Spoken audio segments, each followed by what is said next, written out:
बनता है कि चाहे कोई भी जानवर है, एक कोशिका का अमीबा भी है जैसे, और बड़े से बड़ा हाथी, ब्लू व्हेल, कोई भी जानवर है, सभी जानवरों के अंदर भोजन का संग्रह, फूड का स्टोरेज, वो किस रूप में होता है? ग्लाइकोजन के रूप में होगा। ग्लाइकोजन की अवस्था में स्टोर करता है इस प्रकार से।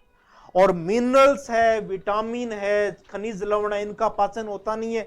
इनको जो बड़ी आंत है वो इनको डायरेक्ट ही अब्जॉर्व कर लेगी, सीधा ही अवशोषित कर लेती है। तो खनिज लवण, विटामिन और जल, इनको बड़ी आंत है, लार्ज इंटेस्टाइन, डायरेक्टली अब्जॉर्व कर लेगी, सीधा ही अवशोषित कर लेती है। अब ये देखो दोनों आंतें दिखा रखी है इसके अंदर। इसके अंदर डायग्राम के अंदर आउट डायग्राम दिखा रखा है, ये आउटर डायग्राम है। ये बड़ी आंत जो होती है 1.5 से 2 मीटर लंबी होती है, छोटी आंत से कम लंबी होती है, लेकिन ये मोटी ज्यादा होती है, इसे ये मोटी ज्यादा है। और यहां छोटी आंत और बड़ी आंत मिल रही है, देखो आप ये यहां ध्यान से देखोगे। और बड़ी आंत का जो सबसे आगे वाला भाग होता है जिसको कहते हैं सीकम, इसके पार्ट है सीकम, कोलोन, रेक्टम, तो इसके पास में एक फिंगर लाइक स्ट्रक्चर है। इस फिंगर लाइक स्ट्रक्चर को कहते हैं अपेंडिक्स। अपेंडिक्स वाला जो भाग होता है उसका मेन काम ये होता है कि जो हरा चारा होता है, हरे चारे में होता है सेलुलोज, तो सेलुलोज को पचाने में हेल्प करता है वो, सेलुलोज को पचाने के लिए स्पेशल काम करता है। तो अपने भोजन में तो हरे चारे की मात्रा है नहीं, गाय भैंस जो जानवर होते हैं उनके अंदर हरा चारा खाते हैं, तो वहां अपेंडिक्स काम करती है उनकी, लेकिन अपने भोजन में सेलुलोज की मात्रा बहुत कम है, नगण्य है, तो अपेंडिक्स काम ही नहीं करती, ऐसी पड़ी रहती है। इसलिए क्वेश्चन बने कि डाइजेस्टिव सिस्टम का वेस्टिजियल ऑर्गन कौन है, अवशेषी अंग कौन होता है? वो होता है अपेंडिक्स। अपेंडिक्स का कोई काम नहीं होता है। अपेंडिक्स के अंदर कई बार क्या होता है, इन्फेक्शन हो जाता है, दर्द होता है ना, अपेंडिक्स का दर्द हुआ है भयंकर, अपेंडिसाइटिस हो गया, इन्फेक्शन हो गया उसके अंदर, तो डॉक्टर्स लोग अपेंडिक्स को काट के क्या कर देंगे, अलग कर देंगे, उसका कोई काम तो है नहीं। तो ये अपेंडिक्स दिखा रखी है। और ये जो चारों तरफ दिखा रखी है ये बड़ी आंत दिखा रखी है, ये यूं बड़ी आंत रहती है। तो बड़ी आंत जो है उसका मेन काम क्या है, अवशोषण करना है। विटामिन है, खनिज लवण है, जल, इनको शोषित कर लेगी। और दूसरा, अब इस बड़ी आंत के अंदर एक बैक्टीरिया होता है, उस बैक्टीरिया को कहते हैं ई कोलाई। ई कोलाई जीवाणु है, ई कोलाई बैक्टीरिया।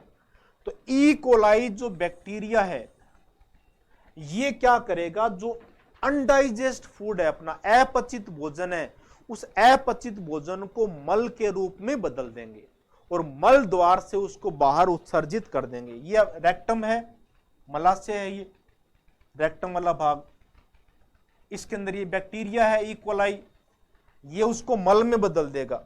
और ये जो मल द्वार है, ये मल द्वार एनस है अपनी, इस मल द्वार के द्वारा, मल द्वार या एनस, उस मल को शरीर से बाहर निकाल दिया जाता है, शरीर को बाहर निकाल दिया जाता है।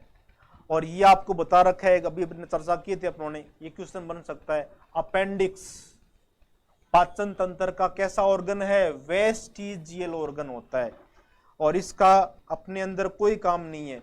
जो ग्रीन फोडर है, हरा चारा खाते हैं, उनके अंदर सेलुलोज का डाइजेशन करते हैं, गाय भैंस जैसे जानवरों में, वहां फंक्शनल होता है। और ये बड़ी इमेज के द्वारा दिखा रखा है आपको, देखो एकदम क्लियर करके दिखा रखा है इसमें। ये जो इमेज है ये छोटी आंत की है, यहाँ बड़ी आंत है, और ये जो संरचना है ये अपेंडिक्स है, ये अपेंडिक्स है, अंगुली की तरह होते हैं।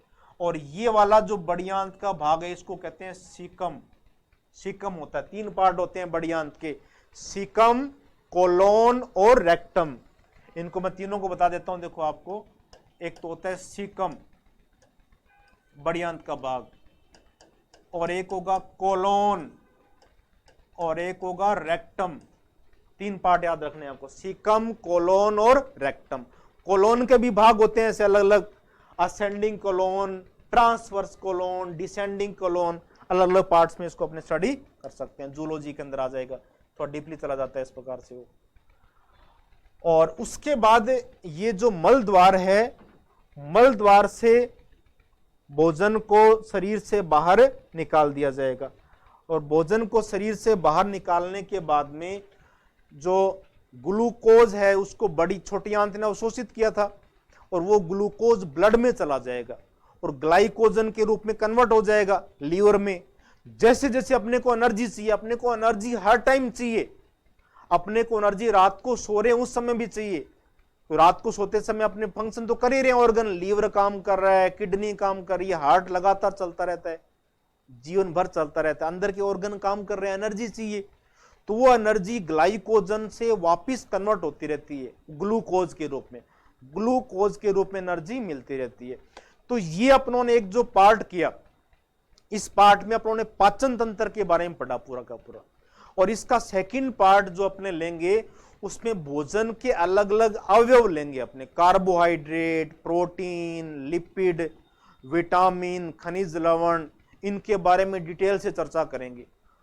तो इस चीज को अच्छी तरह से पीडीएफ नीचे डाउनलोड कर लेना आप लोग, ये जो मिलेगी आपको, और रिवीजन करते रहना। दूसरा, अच्छी तरह से पढ़ना, एक सिंसियर बच्चे की तरह, स्टूडेंट की तरह ईमानदारी से पढ़ना, अपनी पढ़ाई के अंदर बेईमानी बिल्कुल नहीं करनी, लापरवाही नहीं करनी। सिलेक्शन यदि आपका नहीं होता है, नहीं होने का एक ही मतलब है कि आपने पढ़ाई में कहीं बेईमानी की है। ईमानदारी से पढ़ो बिल्कुल क्लास को, और आराम से सिलेक्शन होगा। ओके, गुड लक, जय हिंद, जय भारत।